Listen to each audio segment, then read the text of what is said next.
तर लंडनमधील मुलाला भेटण्यासाठी निघालेल्या दोघांचा मृत्यू झालाय। आई वडिलांचा मृत्यू झाला विमान अपघातात। पंढरपूरमधील ज्येष्ठ दाम्पत्याचा मृत्यू झालाय। महादेव पवार आणि पत्नी आशा पवार यांचा मृत्यू झालेला आहे।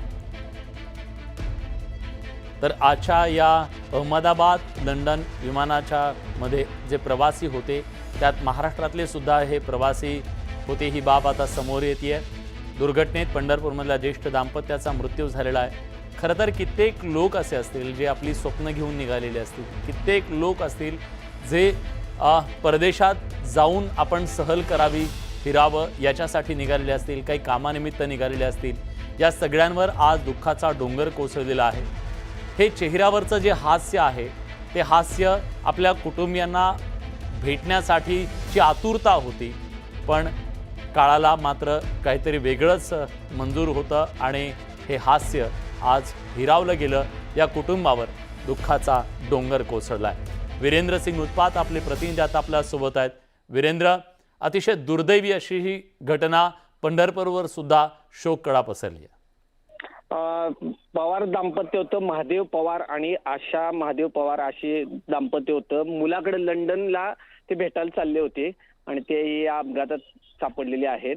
त्यामुळं सांगोला भागामध्ये शोककळा पसरलेली आहे आणि एकंदरीत हा जो अपघात आहे ते गंभीर आहे त्याला, आणि त्याचं पूर्ण भारतातील जे आहे त्यात महाराष्ट्रातील हे सांगोल्याचं दाम्पत्य होतं।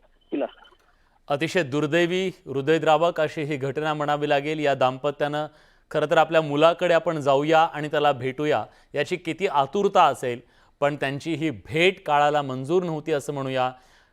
आज या दोघांनाही त्या मुलापासून हिरावून घेतलेलं आहे। एक अतिशय दुर्दैवी अशी ही बातमी।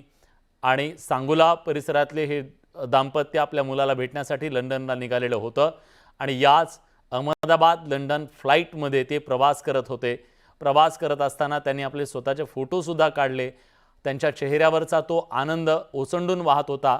आपल्या लेकाची भेट होईल या आशेनं, कितीतरी आतुरतेनं हे आपल्या मुलाकडे निघालेले होते आणि या सगळ्या आनंदावरती खऱ्या अर्थानं विरजण पडलं असं म्हणूया।